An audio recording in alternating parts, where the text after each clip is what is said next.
announcement.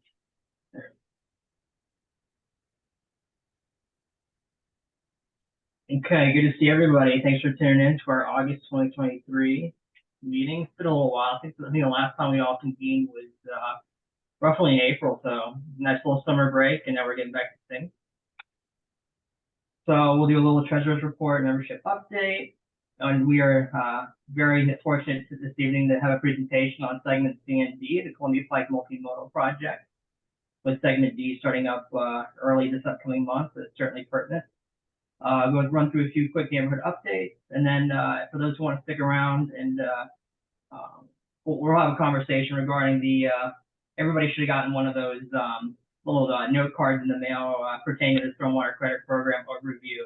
So we're going to go over that after the presentation here. So we have about $3,700 in the till as of August 2023. And I need to go through the membership again, but roughly 57 2023 dues paying members, which is fantastic.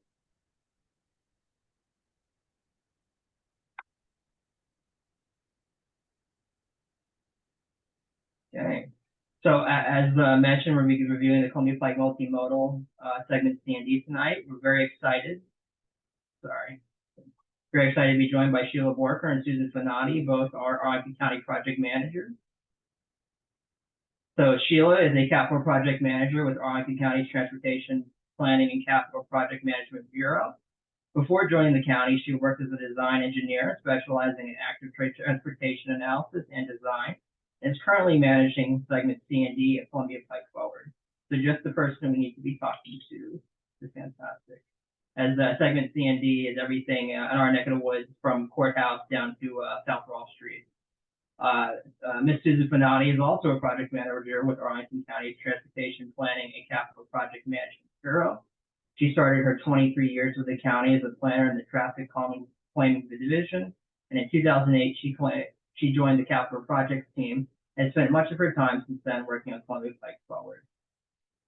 So either Sheila or Susan, happy to leave it to you, and I can flip the slides and run through everything after you're done on each talking point here. So okay, wonderful. Yeah, I'll take it from here. Thanks for that introduction, Alex. And I know Susan and I are really grateful that you all are giving us the time to go through this, because as I said, we've got a lot of updates for you all, and there's about to be a lot more work on Columbia Pike. So we wanted to start with kind of an overview of this project. I'm sure many of the folks on this call are familiar with this project, but just in case there's anyone who's not, Columbia Pike Forward is what we're calling the Columbia Pike Multimodal Street Improvements Project now, just because that old name was a mouthful. But what this project is the county's initiative to completely rebuild Columbia Pike with an eye towards transportation safety and improving kind of the user experience for everyone who uses Columbia Pike, no matter what mode of transportation they choose. So improving it for folks who drive, but also folks who walk or take the bus. Something that I was really astounded by when I joined the county was that Columbia Pike is one of the most heavily used transit corridors in the entire state. And that's part of why we're putting such an emphasis on improving the transit experience here. So this is an overall project map. We broke Columbia Pike into 9 different segments for design and construction. So the segments that you see on the screen now that are in black are the portions that have already been completed. So if you drive all the way out towards the Fairfax County line, you can kind of see what this project is building towards. That's the part of the project that's already been constructed. And then we've got 2 segments that have been under construction. Segment F, which began construction last summer. That's the portion between Wakefield and Oakland, kind of around the Harris Teeter. And then the county is also building a small part of Segment A, which is to the east of the Washington Boulevard interchange. Our county project is between Orm Street and Oak Street. Everything to the east of that is a federal project that's part of the Arlington National Cemetery renovation. Segments A and F are primarily being managed by Susan, although we do work together on kind of everything Pike related. But then one of the main reasons that we wanted to present to you all today was because we are about to start construction on segment D, which again is the portion between Garfield Street, or kind of around Walter Reed Drive, all the way up to Courthouse Road. Starting early next year, probably February or March, we're going to be starting the final segment of Columbia Pike, which is segment C, between Courthouse Road and Quinn Street. And all, construction for all of these segments is going to wrap up by the end of 2025. We want to go to the next slide. Just kind of helping us orient to where the Penrose neighborhood is. Again, as Alex mentioned, it's kind of right above both segments C and D. So very pertinent to what we're about to get into. Next slide. This is kind of an overall project timeline of the 4 segments that are yet to be completed. So we're halfway through calendar year 2023. Like I said, we're about a year into construction for segment F. We kicked off segment A a couple of months ago, and then we're getting ready to mobilize for segment D. We'll start segment C early next year. So we were trying to avoid having this much project overlap, but because of some things out of our control, easement acquisition, COVID, our schedule shifted a little bit, but segment A will wrap up probably fall of next year. Segment D will be the next to finish kind of summer of 2025, most likely. And then segments C and F will continue until the end of 2025. Next slide. So there are 3 major components of this project. The first step is going to be undergrounding utilities and relocating utilities that are already underground. We started incorporating utility relocation into this project to pull down overhead wires and create more space above ground for our transportation improvements. But on segments C and D, there's not much undergrounding to be done still. We are going to be relocating the sanitary sewer line and water main. This gives us an opportunity to kind of upgrade aging lines, and again, kind of shift, create more space for future developments.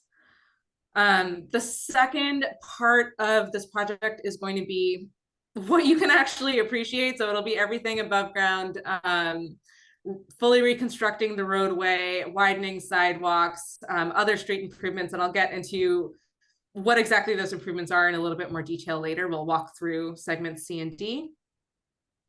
We had a quick question pertinent to the undergrounding utilities. Brian, are we adding fiber in addition to undergrounding electric? We, again, we're not undergrounding on segment D. That has been a part of segment F and A. And Susan, feel free to correct me on that if I'm wrong, but. That's correct. Verizon, Dominion, except for a switch cabinet or transformer with Dominion and Comcast, are already underground in D. Perfect. Thank you. All right. One last thing about the kind of scope of the project. After we finish street improvements, the last step is going to be installing transit shelters. We're upgrading some of the high ridership bus stops into what we're calling transit stations, which basically means they're going to be built for near level boarding, and we'll have some additional amenities. So this is kind of an overview of what we've accomplished since kind of the holiday season last year. Segments H and I, again, all the way at the west end of the project, is almost complete. We're just working on kind of final landscaping items right now. The county portion of segment A began construction in spring of this year. The water main installation is almost complete. The contractor is still working on utility upgrades in this portion, but almost done with water main, and they're working on installing the sewer and utility duct banks. In segment F, we are getting very close to being done with all of the utility work. We're 75% of the way through. Most of the utility work that still remains is within the George Mason Drive intersection itself.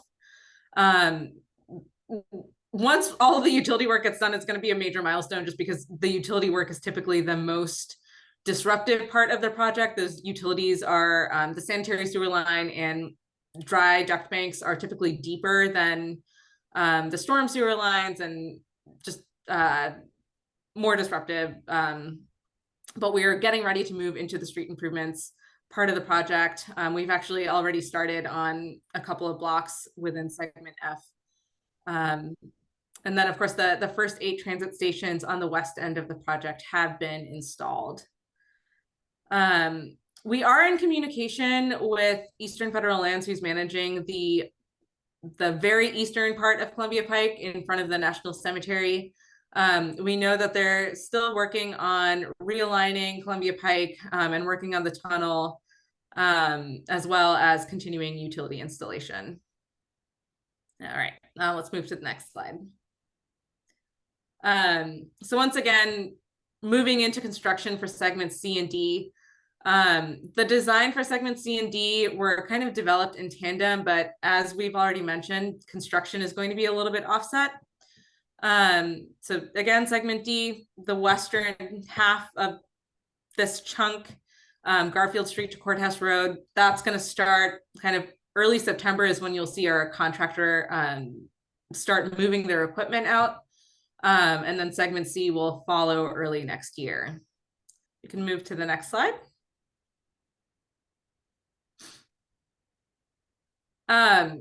So you might be wondering why we keep saying that we're going to start construction in September. If you've already noticed some construction vehicles out in this part of Columbia Pike, that's because Washington Gas is already out there relocating their gas main.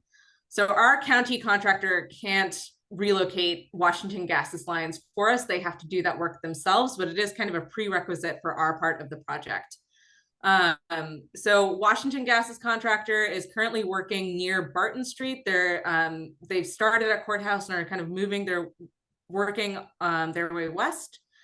Our most recent correspondence with them, they confirmed that they are likely to complete construction by the end of October of this year. So while the county isn't overseeing this work, we are in communication with them. As soon as we get updates from them, we try to message them out to the community. One thing I did want to note is that we do, you're welcome to send any questions about Washington Gas's work along Columbia Pike to Susan or myself. But on our project website, we do have contact information for the folks at Washington Gas who are managing this project, so you can contact them directly. I can also follow up after this presentation with kind of some of that follow-up information. And so we are getting ready to start construction on segment D. One thing I wanted to note is moving forward, we're going to be issuing kind of more detailed updates on where construction will be and what to expect 2 weeks in advance. And part of the reason that we're not promising more than 2 weeks in advance is because things change so quickly. One really good example is actually, I had sent these slides to Alex late last week, and we've already kind of gotten some updates on the schedule. I sat down and confirmed them with our construction manager this morning, or this afternoon rather. So you'll see the contractor kind of start moving in September, but they're not actually going to break ground until late October.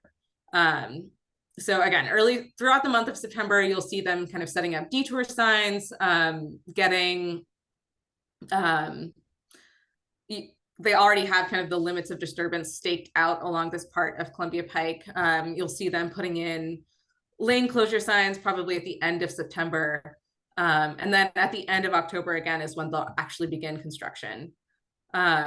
So they'll start with the utility relocation. We know that they're going to start with the sanitary sewer reconstruction and then work on the water main relocation. And so we're expecting kind of summer, fall of next year, they'll actually start the roadway reconstruction part of segment D. So we generally expect them to start on the east end. and I'll get into this a little bit later, but partially because there's so much more to coordinate near the Walter Reed intersection, we're asking them to give us a little bit more time before they start construction on that end of the project. I did confirm today that they are likely to have multiple crews working out on segment D at once. So again, as we get more information and more confirmation, we'll provide updates to you all. But during construction, they are going to be required to maintain at least one lane of traffic in each direction at all times. During rush hours, we're also requiring them to keep open a second lane in the peak direction. And then any intersection work, which might, prove to be even more disruptive than working on the roadway segments, is going to be performed outside of rush hours. So the intersection construction shouldn't impact rush hour traffic. And again, as we get more detailed information, kind of a 2-week look ahead from our contractor, we'll be pushing out that information, and we'll show you how to get those more detailed updates later on in the presentation. In general, in terms of traffic impacts, you can expect lane closures, detours. There will be left turn lane or left turn restrictions off of Columbia Pike and onto Columbia Pike. I'm sure you all have seen or experienced the construction on segment A or F, so you kind of know what to expect. There will be some parking restrictions as our crews work through this area. They'll also be temporarily relocating bus stops or closing sidewalks. Again, we will be messaging all of this out as it moves kind of block by block, at least 2 weeks in advance. The graphics on the slide here are something that we've been working with and a communications firm to develop. So whenever there's a major detour or roadway closure, we're working with them to develop these graphics and push them out on our website and our newsletter to kind of make it as easy to digest as possible. We can move to the next slide. All right, so we can start to step through what the final condition will look like in segments D and C. This first image that I have up on the screen is between Barton and Courthouse, because we're generally expecting them to start on the east end of the project or the east end of the segment. And this is an artist's rendering of what the final condition will look like. This is available on the project page. So if you want to kind of take a closer look at it and follow up with us with questions, you can go to our project page to look at this. But again, as noted earlier, this project is going to widen sidewalks. We'll be adding in a kind of consistent 5-lane cross section within the roadway itself. So at intersections, there will be dedicated left turn lanes. Between intersections where those turn lanes aren't needed, we're going to be building raised medians. We'll be upgrading all of the traffic signals along both segments C and D. Within the medians, except for where we couldn't because of some of the fire department's restrictions, we will be adding street trees. And we're also adding street trees along segment D or on either side of Columbia Pike where there's space. And one thing I wanted to point out here on the north side between Barton and Wayne, all of that was behind the curb was recently redeveloped by private development.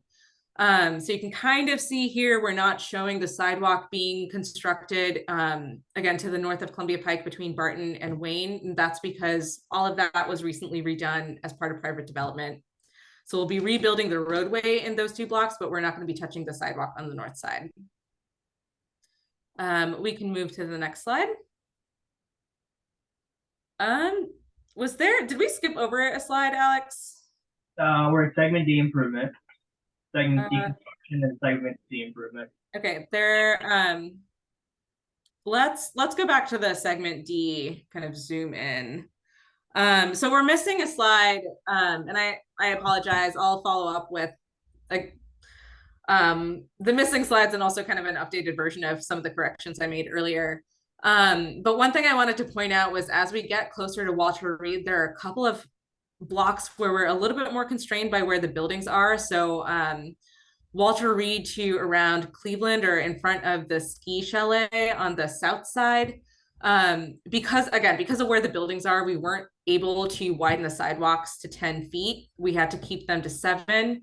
What we are doing is trying to remove any obstructions there. And then also just wanted to note, there's a lot of work happening on Walter Reed and private developments.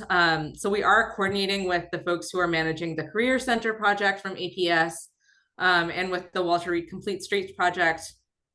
There's likely going to be a little bit of overlap between our construction, but we're coordinating with them to try to minimize the impacts of all of that work happening at once.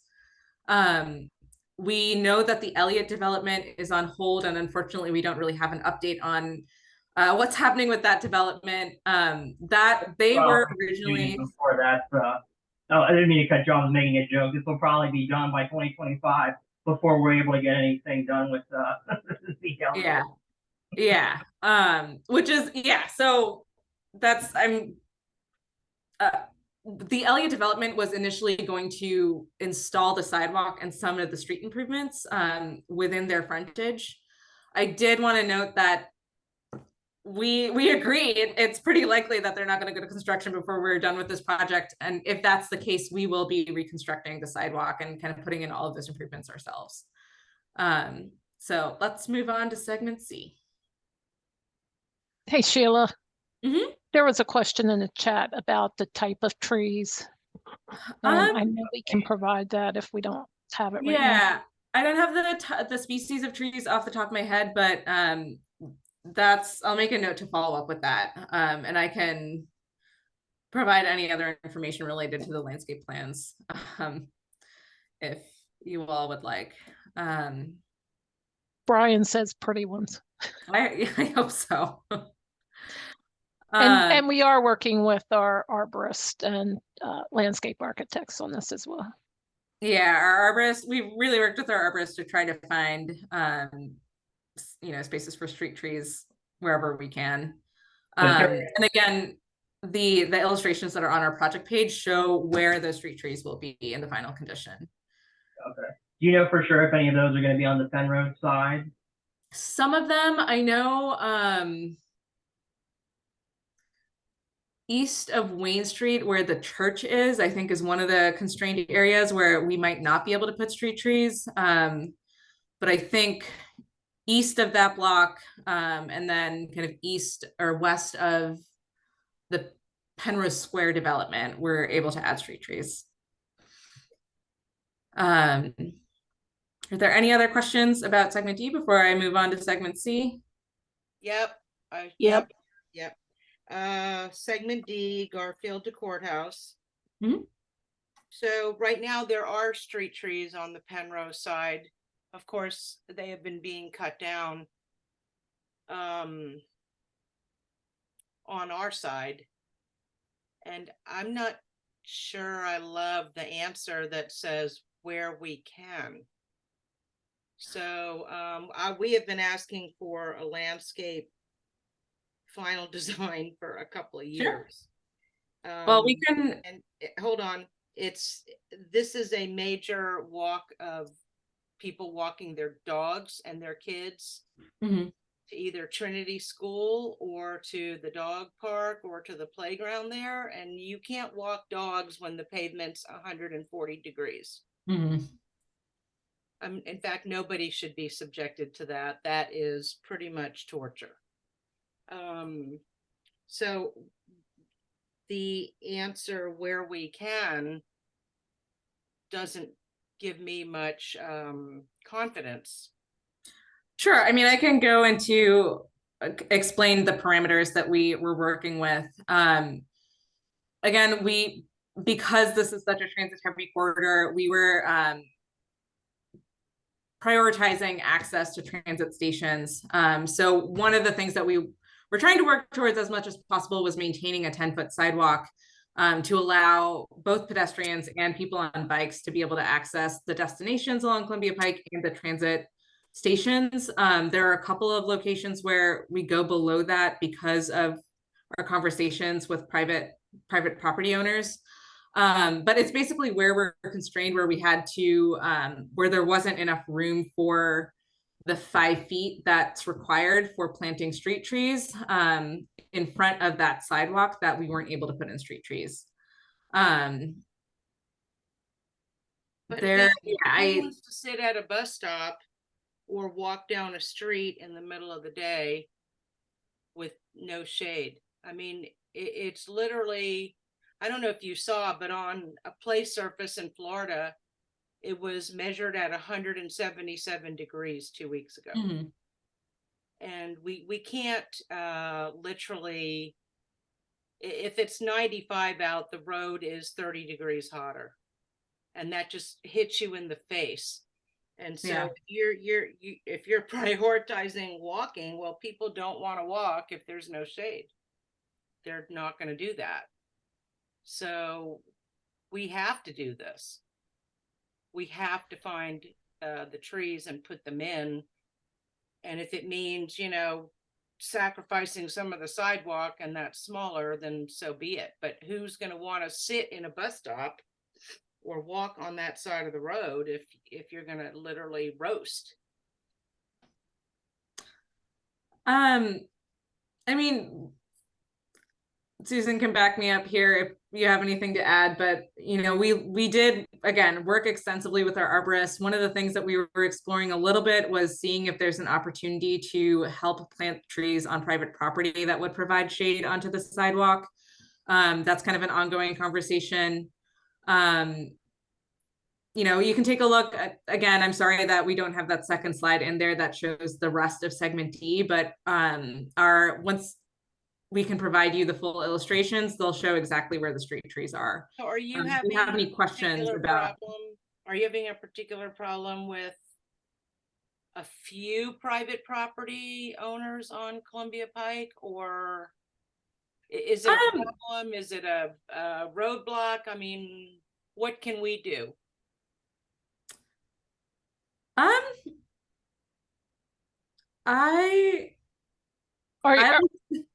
Go ahead. Terry, are you asking to widen the sidewalk more, or widen the area more, get additional easements so we can do more street trees? Is that what you're asking? I'm asking, for instance, is the Dorchester like stonewalling you? Is the church? Is there something that we can do with the property owners, because we may know them, that can help get trees to shade the sidewalk without you taking an easement from them, right? Like an agreement to take trees. So I guess I'm asking where the roadblocks might be, and can you share that, and maybe we can, you know, get in touch with them also. We and Sheila may have, because we are working together, but we are also working separately. I know there's been conversations with our arborist and with our supervisors regarding working with these property owners with the trees. I'm not sure how on the private property. I'm one of the constraints is the church that has the retaining wall. So we, you know, that retaining wall has to stay, but we are looking at possibly maybe putting a tree or two in that area. So I'm not sure we got there yet, or I haven't had any more conversations with that, because we are trying to work with our arborist on this. And are we speaking about Melissa? Yep. Yes. Darcy, the church they're referring to is Trinity. And I Well, believe okay, they lost I have a giant tree there that they took lost down a couple. maybe a year or two ago. I think there was damage and they took the tree down. Yeah, so that leads into a few questions I had, if I can ask them now, Terry, for a moment. Well, could I just could you help us with Trinity if we need it? Well, yeah, but you know, you need to contact Reverend Kim. She's the one who, you know, she's the vicar there, and I can send her an email after our meeting to say that, and ask her a question. What I wanted to ask is that retaining wall in front of Trinity, that's been there for years. There's that let me finish, please. That cobblestone, I guess it's cobble, no, it's not the right term, paver sidewalk and the trees. Some of the trees have been cut down apparently without notice and never replaced. And that provided ample shade for people walking along, addressing one of Terry's concerns. But that paver sidewalk is in a horrible mess. It's up and down and up and down. It's split and there's cracked pavers. My question to the people from Arlington County is, are you planning to correct that sidewalk? Will it be pavers or will it be concrete? And also in front of St. John's Church, Baptist Church, there's like berms or a slight retaining wall. I'm not quite sure what it's called, but are you planning to expand the sidewalk there? The reason I ask in regard to St. John's is there's just not much room to provide any expansion, into the, width-wise to expand the sidewalks. And they've done a nice job in having a few trees on their property. I don't know who planted them, but those are the questions I would like to know, that I have answers, that I would like the answers to. Thank you. All right, so your first question about what's happening to the sidewalk in front of the Trinity Church, those pavers will be replaced with concrete. It's, concrete's just much easier to maintain. It doesn't become a tripping hazard.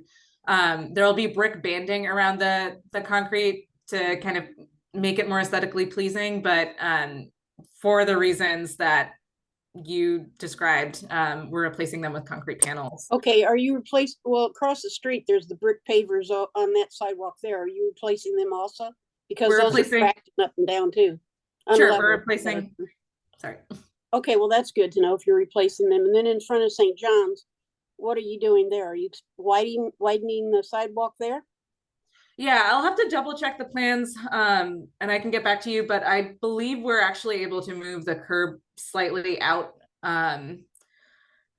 because of some changes that we made to the lane configuration. So we are widening the sidewalk there a little bit. I don't remember if it's to the 10 feet. That is kind of our standard, but it'll be a little bit wider. Okay, well, let me ask you this. When I walk along Columbia Pike, and I'm not walking that far, like all the way down to 4 Mile Run, nowhere near there. But the areas I do walk along and that you're looking at redoing, some of the sidewalks, yes, are wide enough. But when you turn and you go like on South Courthouse or down there on South Beach, I think it's that one place by the gas station and where Bob and Edith's is. Mm-hmm. And the sidewalks either don't exist or they're so narrow. So it's kind of like all of a sudden you have this wide sidewalk that narrows into the traditional old style width sidewalk, whatever that is, for 3 feet, 4 feet or whatever. And so a person has to walk on the grass while another person in the opposing direction gets to walk on the sidewalk. So are you doing anything eventually long-term to kind of improve those sidewalks, or is that a different program and a different project by the county to do one day? I think it depends street by street. There are a lot of sidewalks on the side streets that are actually on private property. So in some locations we're working with, or we being the county generally, right? So it would be a part of a different project. But I think where we can, our project managers are working with private property owners or future developers as they come in. If they own the property with those narrow sidewalks, we're asking them to widen them and kind of bring them up to standard. Okay, well, that's helpful. Yeah, I will say I'm not sure. And then one other last question I had is I live in Dorchester Towers and I rent here. I do not speak for them. I'm not employed by them. I just have a few questions. I understand years ago there were trees that lined parallel the sidewalk in front of Dorchester Towers. Mm-hmm. They were removed by, I don't know if it was the county or the property owner or whatever. I just understood they were there. And this is like going over 25 years ago. My question is, are you planning to widen the sidewalk currently beyond its current width, which seems ample to me, to 10 feet? In front of Dorchester Towers, I believe we've gone down to 8 feet because of negotiations with the owners. And we will be planting trees in front of the sidewalk. Oh, you will be planting trees. Okay. And let me ask you this. Along for the I don't like these terms, multi-use, whatever.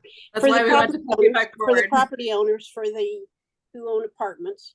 Mhm. And there's several of along Columbia Pike, you know, they're family or long-term or whatever. When do you send notices to them to let them know? I mean, you talked about sending the 2-week notices, but my question is, are you sending them the 2-week notices too? Yeah, we've been in contact with many of the property owners and property managers. We sent, they were included when we sent postcards out to everyone along Segments C&D. Okay. And then we've kind of, there are a couple that we've been working with more regularly, or who have been in contact with us. We're also, I'll talk about this in a little bit, but one of the other things that our communications firm is doing is helping us coordinate kind of one-on-one visits with some of the businesses and residences along the Pike. Well, that's so helpful. Yeah.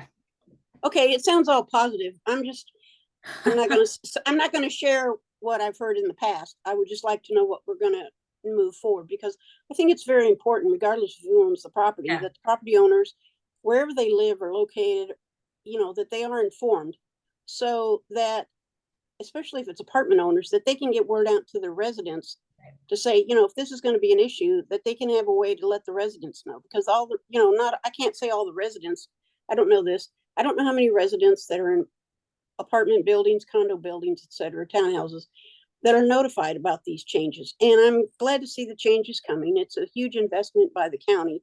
It's a huge disruption. I realize that, but we will get through it. But the communication is important. So I'm glad to hear that you are working with the communications team, and I hope it continues to work. That's all the questions I have right now. Thank you very much, Terry.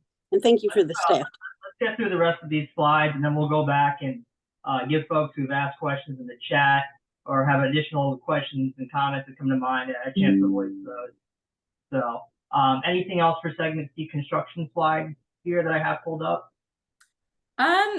Kind of like what I said earlier, we expect to start construction in segment C in February and continue until kind of late 2025. The roadway reconstruction in segment C will likely start fall of next year. Let's jump right into the improvements. And I just wanted to note, so we'll step through the improvements like we did for segment D, and then I'll have just a few slides on how to continue to get updates from us. So I'll breeze through those communication slides, but then we'll be able to get to your questions. So in segment C, again, it's between Courthouse Road and Quinn Street. We've asked our contractor to start at closer to the western end of segment C. So kind of the opposite of what we asked them to do for segment D. They're starting at Courthouse and working east. As you can see, we're wide here. We are able to widen sidewalks and mostly hold the 10 feet on the north side. We're a little bit more constrained on the south side. We'll be adding street trees, building raised medians and left turn lanes. At the Scott Street intersection, where there's that existing pedestrian signal, we're going to be keeping the pedestrian signal. We're building some other intersection improvements and pedestrian improvements like curb bump outs. At the Scott Street pedestrian signal, we had a lot of conversations with our traffic team about whether it made sense to upgrade that to a full traffic signal because of some of the safety concerns around the upgraded transit stations they had there. They didn't feel comfortable recommending a full traffic signal. But we understand that those two offset intersections tend to get blocked, especially during rush hours. So we are adding some signage and pavement markings to encourage people to be good drivers and to keep those intersections clear. Let's move to the next slide. All right, so east of Scott Street, we start to get a little bit more constrained. We aren't able to keep that nice 5-lane cross section all the way through Quinn Street. So as you can see, as we approach Rolfe Street, we had to narrow it down to 2 lanes in each direction. We didn't have enough room for a left turn lane. But we are going to be fully signalizing the Rolfe Street intersection. So in its current configuration, we have those 2 offset legs of Rolfe Street. They'll each have signal faces. And then the traffic on Columbia Pike will also be controlled by traffic signals. One of the things that I'll do in the follow-up notes that I send you all is I kind of made a diagram of how the signal will function. So I can send that, but generally speaking, each leg of Rolfe Street is going to get the green lights separately. So if you're turning out of Rolfe Street, it'll be easier to take a left turn onto Columbia Pike. You won't have any opposing traffic. That's great. As somebody who's literally grown up on South Rolfe Street, I've recently in the last 2 months moved to South Y Street on the other side of the neighborhood, but I think that's fantastic. It's something we've been dreaming about, having a signalized intersection, trying to make a right or left-hand turn on a 2 lanes of traffic going what would be westbound, and you're trying to, you know, make a huge left or right around those two. So that's great. I think that's fantastic. Long overdue. Yeah. We're excited that this is finally going in. One of the other things that that traffic signal allows us to do is add back in a crosswalk, because we'll be able to signalize it. Initially, the crosswalk was taken away a couple of years ago because, you know, crossing 4 lanes of traffic without any sort of control, especially as busy as it gets near peak hour, just led to a uncomfortable crash history. So we're putting the crosswalk back in now that we can signalize it. We are looking at kind of alternative alignments to the Rolfe Street intersection, trying to see if we can make it kind of more of a traditional 4-way intersection, but that's in kind of early stages. As we get updates about that potential change, we'll continue to keep you all updated. Perfect. Yeah. Anything else on the segment C improvement? No, I think we can move on to the communications slides. Oh, Segment actually, A. before I do that, I'll give you all a couple of quick updates on segments A and F. Segment A, again, our contractor is continuing to work on the utility installations. So currently the 2 eastbound lanes are closed and traffic in both directions is occupying the 2 westbound lanes. Susan, anything to add to segment A updates? Okay. No. Move on to segment F.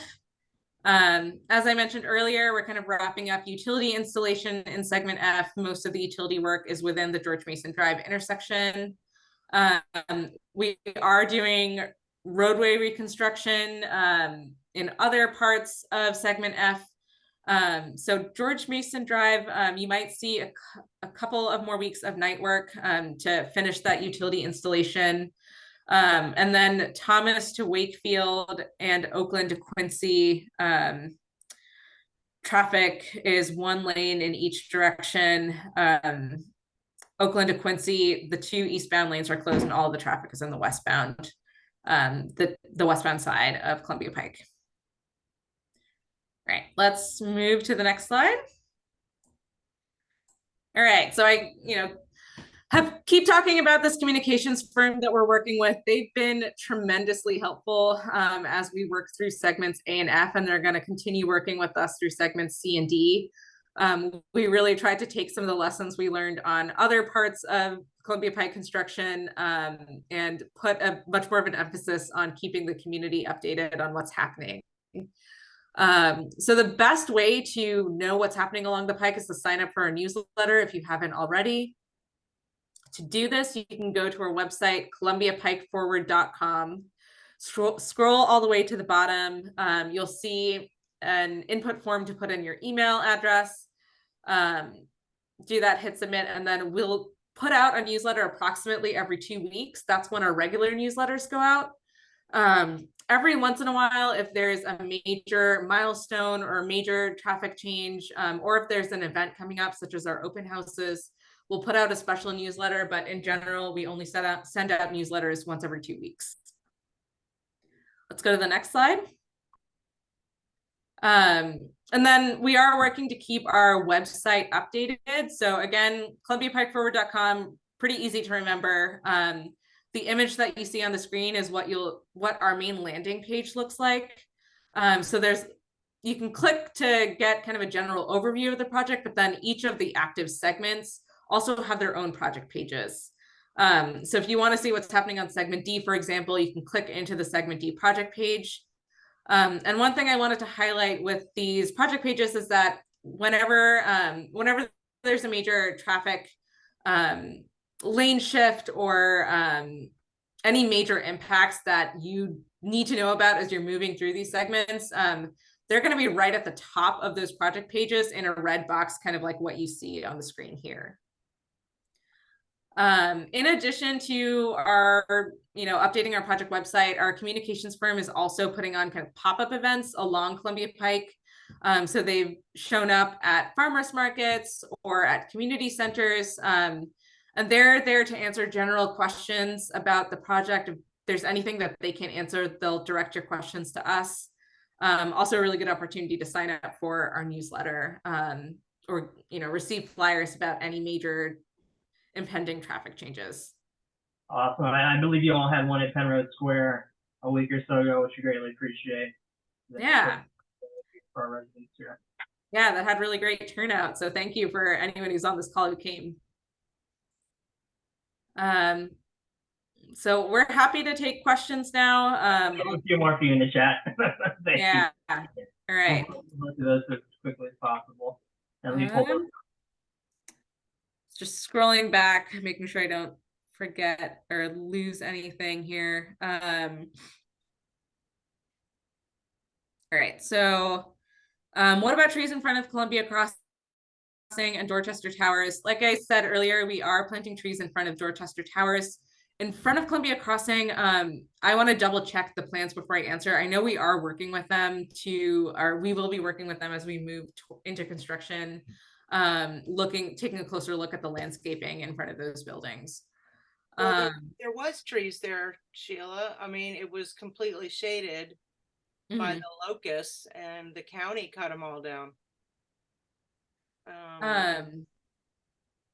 Do you remember when they would have been cutting them down systematically for the last 5 years?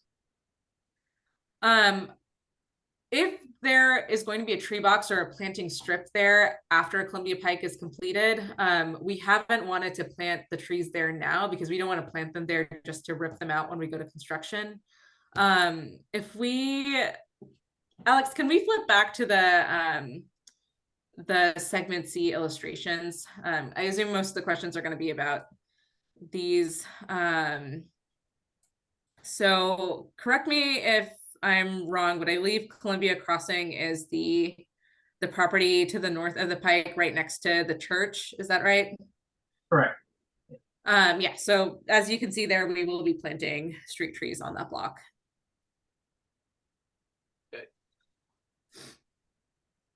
And then the next question I see, will there be the ability to make left turns from courthouse both north and south of the Pike during segment C and D? There might be left turn lane restrictions during construction. And again, that's one of those things that we'll message out and provide detours for. We'll message out at a minimum 2 weeks in advance. And typically we've been developing graphics of any suggested detours that go along with those turn restrictions. And Sheila, all of the places that we currently have left-hand turns will remain, correct? In the final condition, yes. Because when you showed the raised medians on one of your slides, I guess my question was, I saw some trees in the median, but then I wasn't sure if the raised part of it was blocking left-hand turns. Got it. Okay. So let me correct what I said earlier. At intersections, wherever you can make left turns, you'll still be able to make left turns. Turning left into driveways or out of driveways, there are going to be some places where that'll be restricted because of the raised medians. Like, can you give us an example what you mean? To the Dorchester apartments? Yes, I believe the raised medians are I think in front of the Dorchester apartments we have some small left turn lanes, but they'll be so at the Columbia Crossing, because we can't get out to make a left now without that left-hand turn lane in the middle. Is that going to remain? Let me double check the plans. It's the lane in the middle for a left either way. Without that, it's almost impossible to make a left out of Columbia Crossing towards Washington Boulevard. Yeah. If there's a left turn lane there now, Alex, can we flip back to the illustration? And let's just stay on the illustration slides, because I think that, again, that's likely where we're going to get the most questions. Yeah, this is the one. Yeah. Yeah. All right, so coming out of these driveways, you can see we've still got those left turn lanes in the center. At the Columbia Crossing, it looks like they're in front of Dorchester. That's where the median is. Yeah, so in front of the driveways, we're still maintaining those left turn lanes. There are the kind of number of cars that can fit in those lanes might be a little bit smaller to fit the median, but you'll still be able to pull into a lane to turn left. Okay, thanks. Mm-hmm.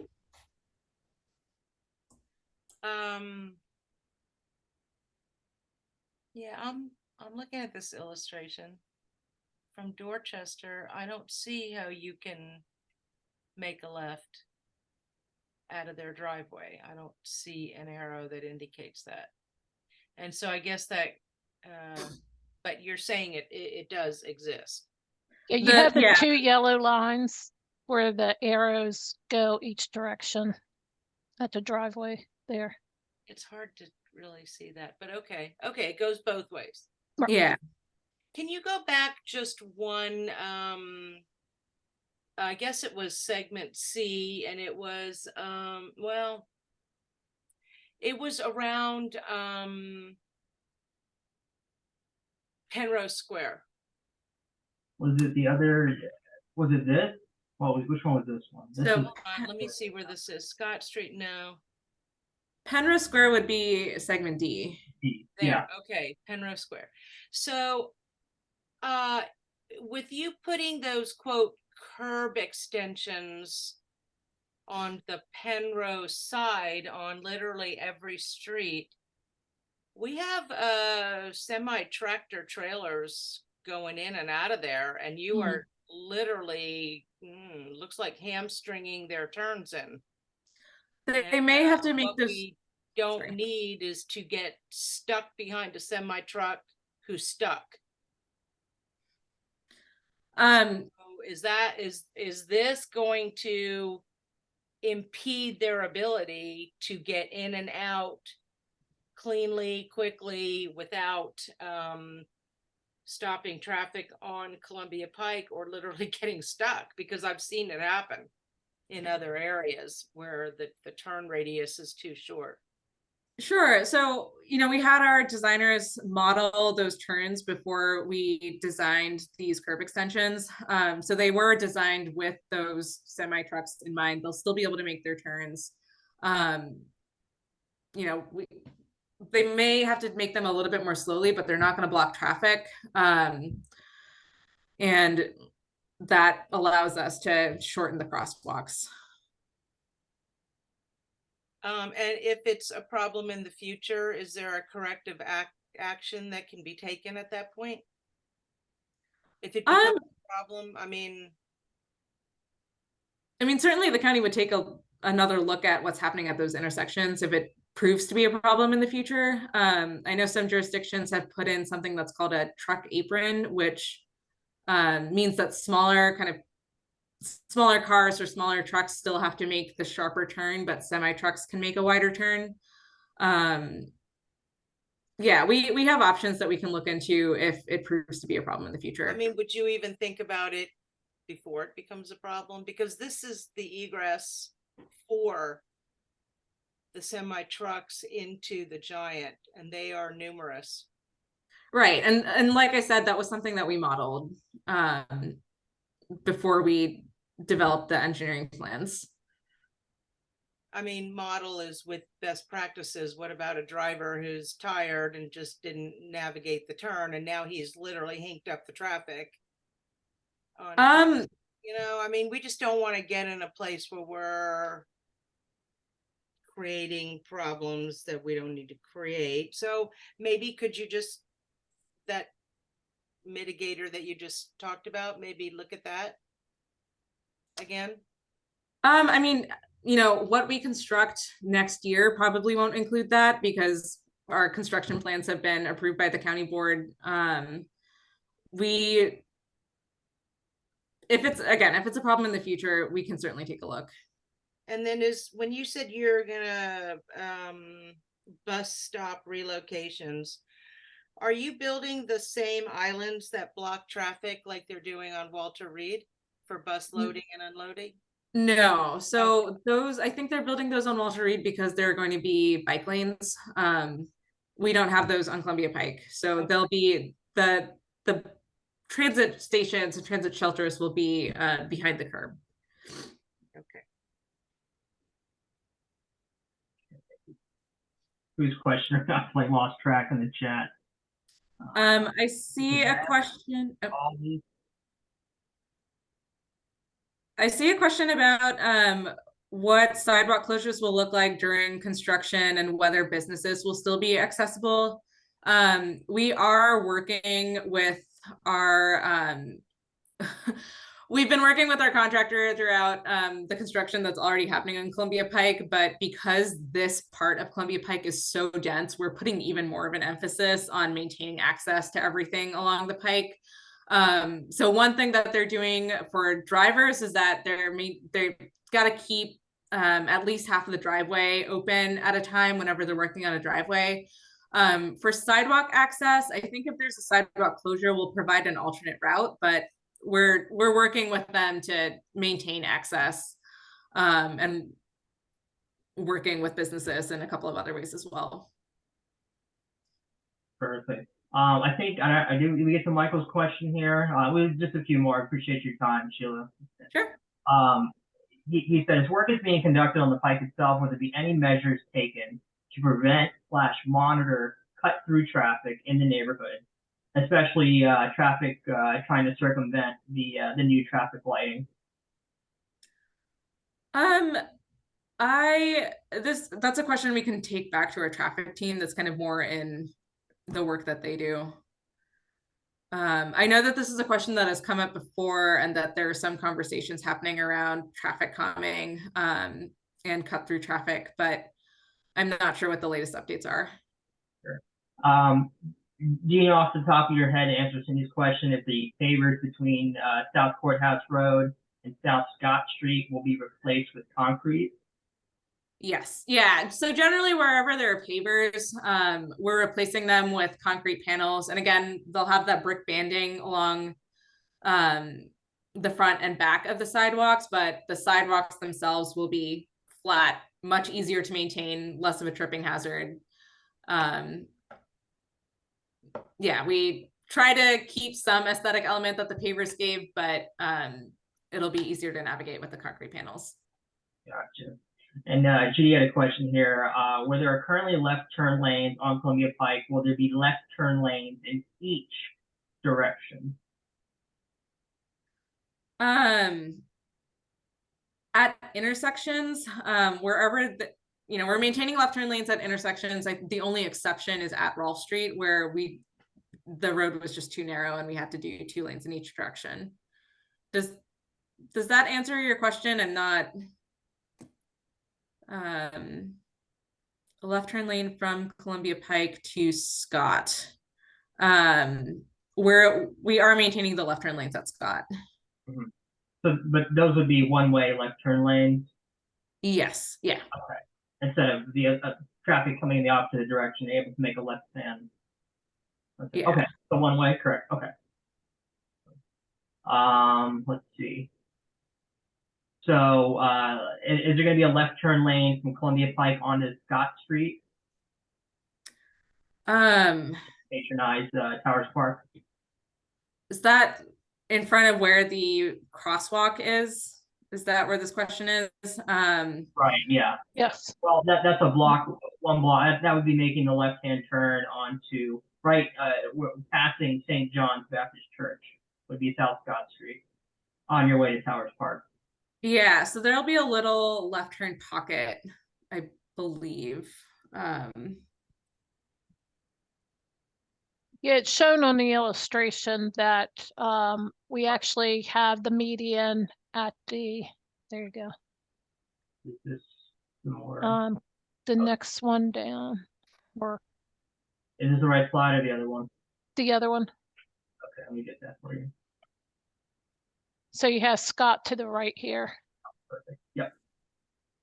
So you have the two median, you have the medians in and out. You have that do not block box. Gotcha. But this is where you have the crosswalk, the signalized crosswalk. Gotcha. Any questions we didn't get to that I might have Yes. gone over? Are any of the My lanes- comment on the left turn lanes each direction was like at Walter Reed and Columbia Pike. There's a left turn lane in one direction, but not the other. And also on Walter Reed, there is a left turn lane, but not the other direction, or at least with a signal.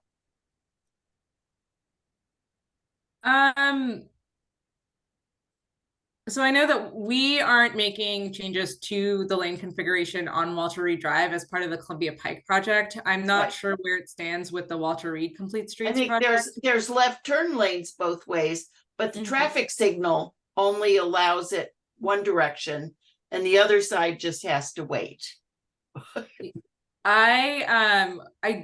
From No. what I remember, I don't think we're adding a protected left turn lane in the other direction. So the signal, the way the Okay, signal, and on Columbia Pike, I think it's the same thing.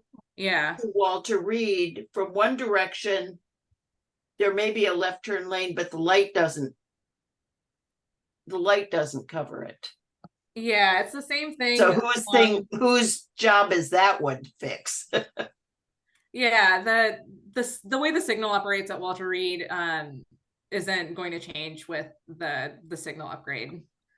Okay, But that's another one of those things that our traffic team is monitoring. I think it Okay. depends on left turn volumes and pedestrian volumes. If there's a chance that they can make a change to that. it's like from my direction, I'm always stuck. Yeah. I hear you on that. Same here. any of the lanes when the project's done of Columbia Pike going to be narrower than they are now? I believe some of them are being narrowed to 11 feet. The outer lanes will all be 12 feet because they're used by buses. Anywhere that they're above 11 or 12, they'll be narrowed to kind of those standard widths. Are you saying buses don't use the other lane? Well, we just want to keep our outer lanes wide enough for them to mostly use the outer lanes and also be able to use that as their boarding.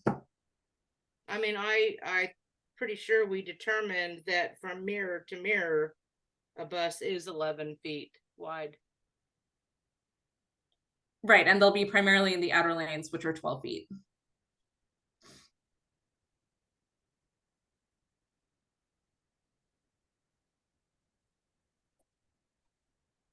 I mean, I don't feel like that's safe to do that. As somebody who's almost been hit by a bus, Alex also, right? I got A almost car. hit by You were one almost hit by woman a trying car. to impatiently swerve around the bus into the Yeah. oncoming lane and But hit me I've and my almost dog been in South Florida. sideswiped by bus. And on Courthouse Road, when they narrowed the road to put the bike lanes in, the buses cannot fit in that lane, especially if there is a car parked there and they swerve or drive with at least one whole tire. So they're 3 to 4 feet into oncoming traffic regularly, every day, all day. And people are frustrated then when the bus pulls over and they try to run the yellow line and cross over, and then people like Alex almost get clipped. But, I mean, I think we've seen when you narrow too much. I mean, I've almost been hit head on by a bus who swerved into oncoming traffic on Courthouse. Oh, wow. So we don't wanna cause a head-on collision with the bus. That would be really bad. Yeah. Or any Well, collision with the bus, because you're gonna lose. So I can't speak to the changes on Courthouse Road. I know that again, because transit has been such a focus of the Columbia Pike project, we've been working extensively with our transit team. They reviewed all of our plans. So our transit department is comfortable with the lane widths that ended up getting approved. well, they were also okay with Courthouse Road being narrowed. So I don't, agree with that perspective, but Any other questions, comments by anybody pertinent to segment C and D? I had a question in the chat. I apologize if it's already been answered, but so at the same time, I know we're proposing changes to Route 50, and those are much needed because there's been plenty of accidents. Are we ensuring that like construction on the Pike and construction on Route 50 are not simultaneous? Because that seems like a lot of potential traffic problems. I will be honest, we haven't done a ton of coordination with the folks who are working on Route 50. But I can reach out to them. I can't promise that construction won't happen on both roads at the same time, but we'll at least help you all prepare if that's the case. Yeah, I mean, all of Arlington will be like, if there's lane closures on the Pike, they're going to go to 50. And if there's lane closures on 50, they're going to go to the Pike. And if it's the same time, that's going to be not ideal for anybody, not just our neighborhood, but everybody that drives through both on their commutes. Right. Anyone going east-west. Right. I mean, that's just the logical alternative route is one. And so if we're closing them both down, I don't know what it's going to do to our side streets. well, not just that, Brian, but Walter Reed is impacted also. They won't be able to cut through Walter Reed at all either. I mean, that literally leaves us Courthouse Road to get out of here if this all happens. Right. I mean, I love all the work we're doing on both, and I think it's essential, but like we just can't close 50 and Pike at the same time because that's going to be a meltdown.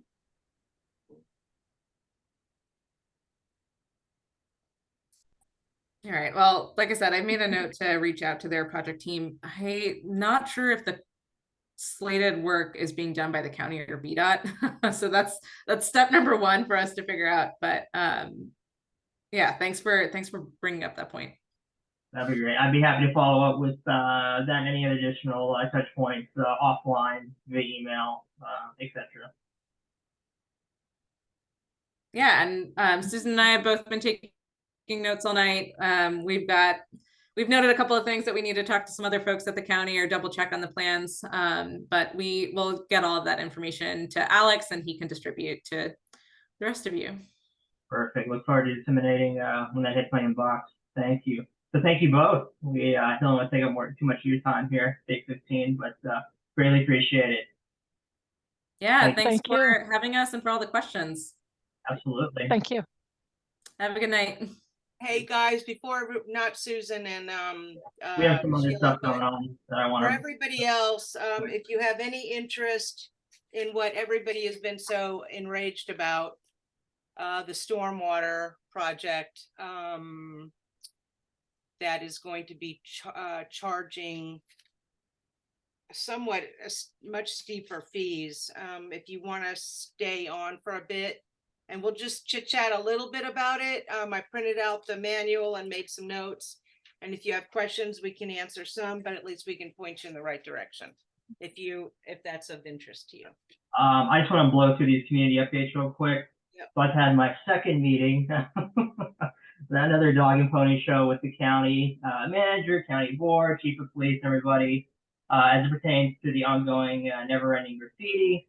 So Arlington County Police Department has, at my request and that of Tim Klingler and others, the Columbia Pike Partnership, completed a CPED study or crime prevention through environmental design study. And I just got the PowerPoint slides to that today. So I'll be disseminating that on the Facebook page and listserv. But essentially that goes through all of Penrose Square and pinpoints various, some of the walls that are most frequently hit by the CVS and other spots. and what we can do to set up various mitigation devices and strategies, such as, and I've already sent an itemized, priced out list of various security cameras and motion sensing lighting that we're in the process of getting funds allocated, probably around 50K or so from the county manager, which he's given us a ballpark for, towards such cameras and lighting that can be funneled through Columbia Pike Partnership. And then we can approach all of our Columbia Pike businesses in our vicinity and make that offer to them.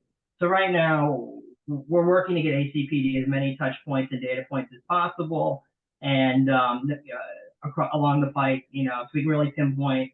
Obviously, we know as soon as we paint over any of the graffiti on the pike, it's tagged within 8 hours later. So I keep begging ACPD, placating their request for more data. We had 148 separate individual reports of data that were funneled to DES and not funneled properly to Arlington County Police Department. So we fixed that disparity, fixed that gap, and just get them as much data and touch points as we can.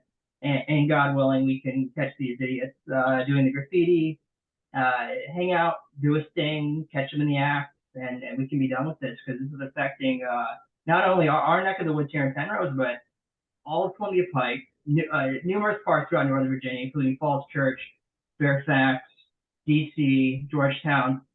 I have news channels from DC reaching out to me to talk about this, as it's gotten so bad, and it's the same two tags with the CP and hate. So same stuff we've been seeing for literally over a year at this point. So I'm pretty adamant about getting this, finally getting some resolution of this once and for all. So we'll keep you all posted on that.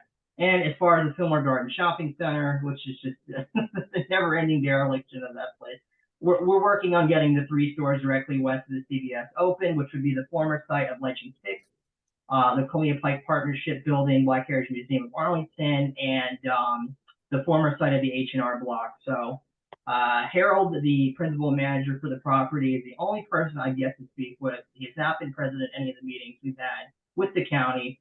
So I believe he's charging, or wants to charge, a little bit more per square foot than some of the pop-up tenants interested in the site would be willing to pay.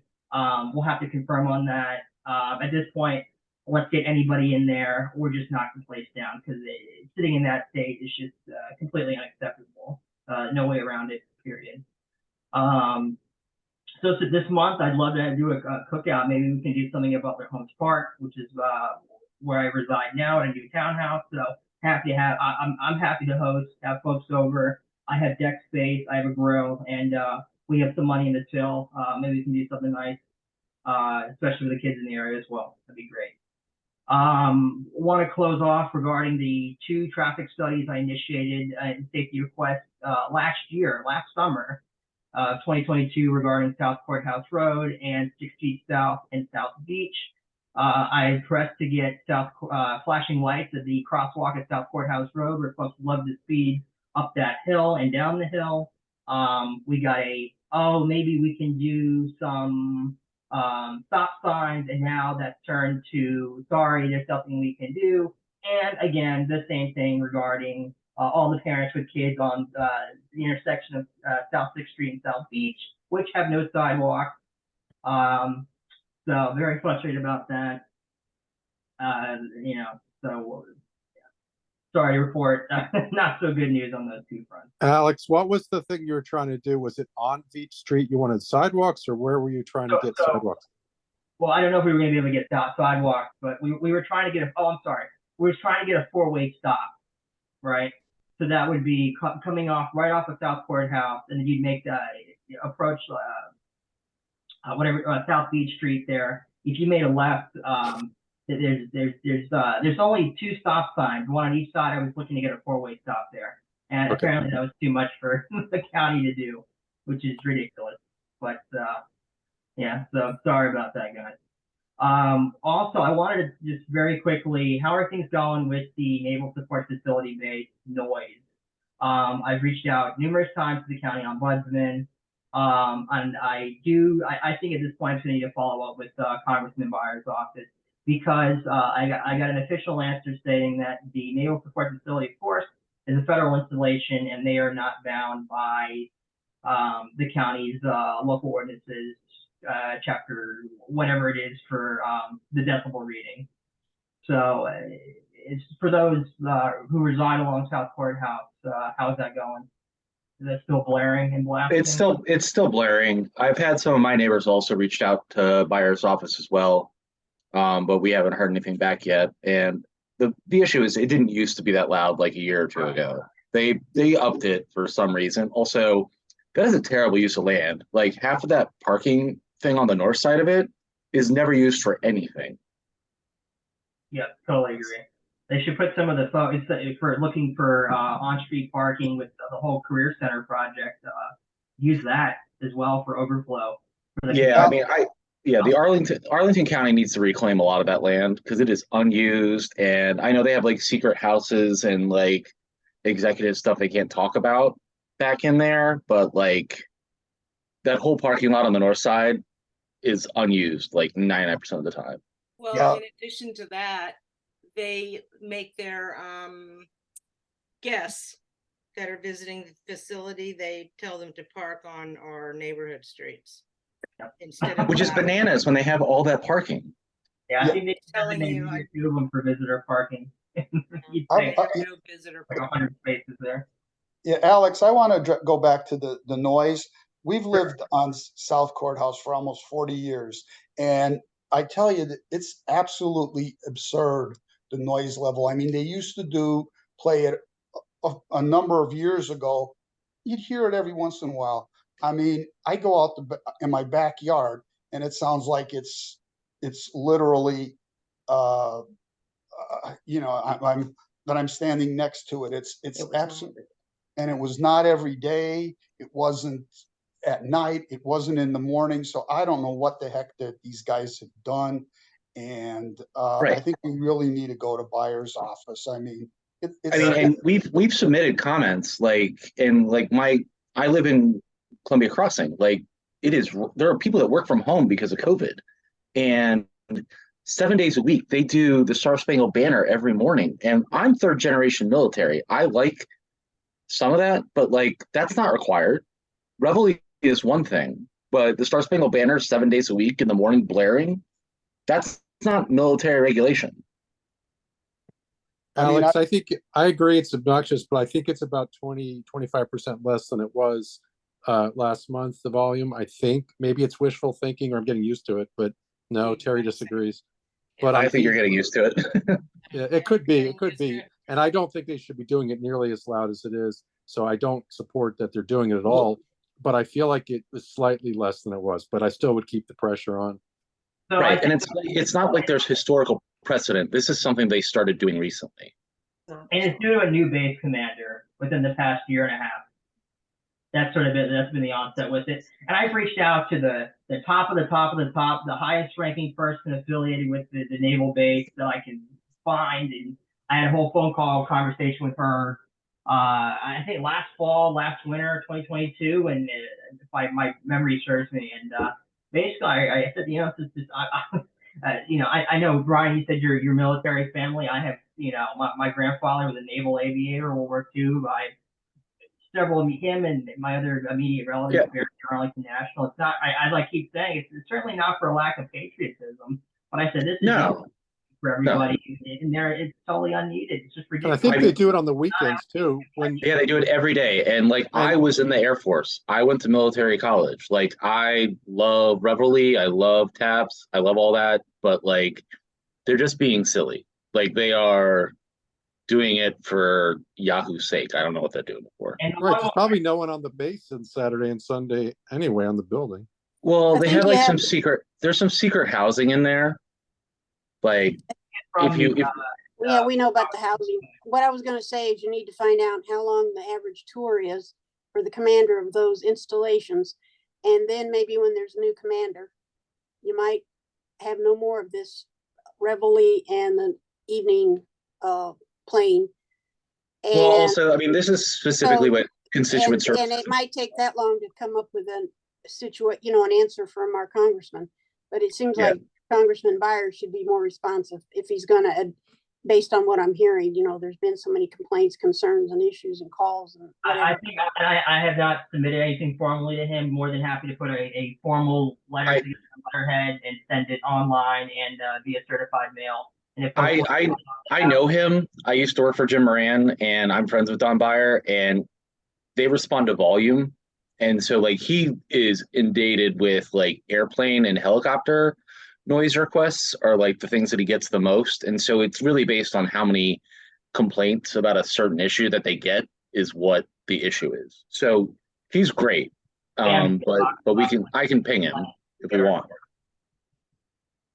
And he's done a lot to try to dampen the noise level regarding the helicopter noise. There's been several local news and maybe even something in the Washington Post about this. So if he can get that done, that's great. But I think he can also help us out a little bit regarding this the noise, because the woman I talked to that was one of the higher ups there on the phone, she basically told me, oh, well, we don't really think this is much of a problem. It's only for this short duration of time. I said, well, my residents certainly don't think so. And those residing along South Courthouse Road certainly don't think so. And basically she said, well, we're not really going to do anything about it, and that's unacceptable. So I'll follow up with everybody.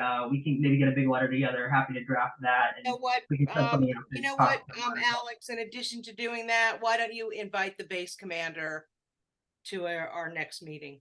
Oh, that's a great idea as well. If I can get. And here's the thing, the helicopter noise and the ceiling has not changed one bit. Zip, nothing, not even a little. Mm-hmm. Well, like the Navy building will have nothing to do with helicopter noise, though. Like that's completely different issue and different military people. Well, the ceiling is dangerous because, as we see, when you are 500 feet above a house and you have a mechanical problem, you're going to kill people. Well, our problem is that we live so close to the Pentagon. There's always going to be helicopters going in and out of that. Like True, that's. But they can from the helicopter they can go up. Sure. I think that's a separate thing to message Buyer's office about. I think it's warranted and totally, but it's separate than the base noise of the Navy building because it is absolutely two different things. Yes. And we are happy to do both. So I'll follow up with everybody on that. Last point here. I have had recently Bethany and others on our Facebook page have reached out to me regarding the rat harborage at Penrose Square spray ground area that I was unaware of. So that spray ground area is county-owned land, which is on top of private property of BM Smith. But that playground, spray ground, water feature area is overseen by Parks and Recreation. So I got on the phone with John Orr, and he's the lead with Vector, who specifically work with Parks and Recreation, other interagency to their pest control. I'm thinking. To mitigate the rats. So he went out there today and told me he's going to go take a whole look around the premises. I've sent him pictures, videos, the most problematic areas. They're hanging out under Burrito Bros. So right now we're the biggest way we can mitigate their perpetual harborage and tunneling is to knock out whatever food source they're getting a hold of. When they're getting steak and chicken from Burrito Bros, I can understand why they want to stick around. I am a fan as well of their great food. So other than that, please drop me a line anytime at penrosepres@yahoo.com. If there's anything I can help out with or advocate for. So for those who want to stick around, we're just going to just chit chat and dive into a little bit about that recent postcard you all should have gotten in the mail regarding the stormwater tax. Let me pull that up. So I pulled the slides from our April meeting on that. So that they're doing this credit here. Are you going to keep recording this part of the meeting? Yeah, I mean, that's fine. I mean, I can chop it later. Yeah. Sounds like Darcy wants to say something spicy. I can turn. I just want to know. I was just curious. Thank you. Okay. Okay. So they're doing this whole stormwater credit program, and Terry can get into this as well here. They're claiming to support the water quality, promote private sector awareness, voluntary measures, minimize administration, and acknowledge positive behaviors. This is certainly a very problematic, in my opinion, and that of others. This whole thing they're set up is sort of Does nothing to take into account all the great work folks have done this past year, whether you came out to our, Penrose pickup day for cleaning, or whether you've had a tree planted, or then on what kind of property you've had a tree planted on or not. So just to very, very briefly give the touch points on this. So it's a mandatory and volunteer action program. Virginia law requires the localities provide a credit for qualifying stormwater facilities. It's up to a 35% credit available for customers. Credits are available for new and existing actions. It can be annual or ongoing. This is a bit of what they have regarding single-family residential credits that apply to us, and those with a single-family unit in Penrose.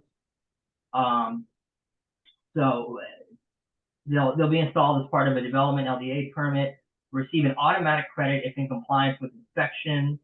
So I guess you get, and Carrie, correct me if I'm wrong here, but you get 5 to 15% off Yes. and then for those mandatory structural actions, and then what we're talking about here is the various volunteer actions a homeowner can take here, where you get 5% off each of these, and then about 10% off of each of these other ones. So these range the 5% from conservation, landscaping, tree planting, which we've done extensively with Terry and Margaret through our Eco Action Arlington partnership with the Tree Canopy Equity Fund, and rainwater collection. And then the voluntary actions here, 10% off each. Rain garden, if you have the space to plant a rain garden, or how permeable your driveway is, whether you have a new or existing permeability improvements on there.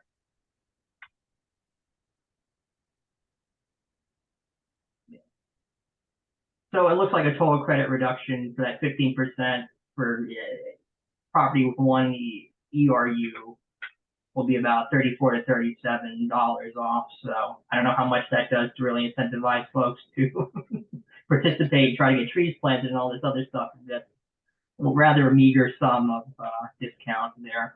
And then there's some few non-residential credits. Conservation landscaping, tree planting, stormwater education event, storm drain marking, and then various things, the rain garden again, how permeable your parking lot driveway is, whether you participate in Adopt a Street, 30 hours, or stream cleanup, 30 hours of that. So basically a work week, which I think is a little excessive. But I definitely want to But fight it doesn't for. have to be done all in one day. Right.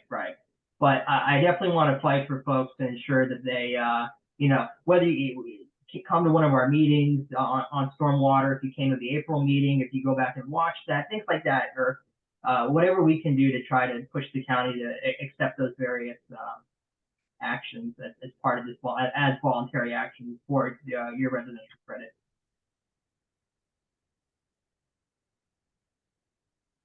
So I think our kind of main beef with this, for those who are still on, is the fact that this program, we started receiving all of these note cards in the mail highlighting this, and these should have been sent out probably at least 6 to 8 months ago. We had a whole meeting and everything was pretty much set in stone as of April of this year, and now folks are just learning about this as we speak now.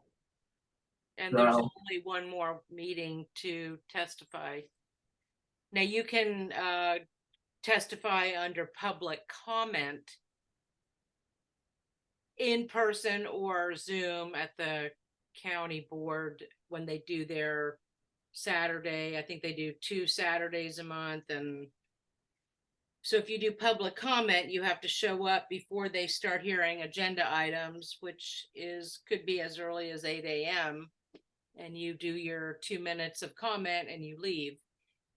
If this item, which it may come up September or October, then you have to sign up on the county board website. And I sent this information out, so everybody should have it and how you do it. If they don't hear from you, this is not going to change. And I read the 35-page manual today.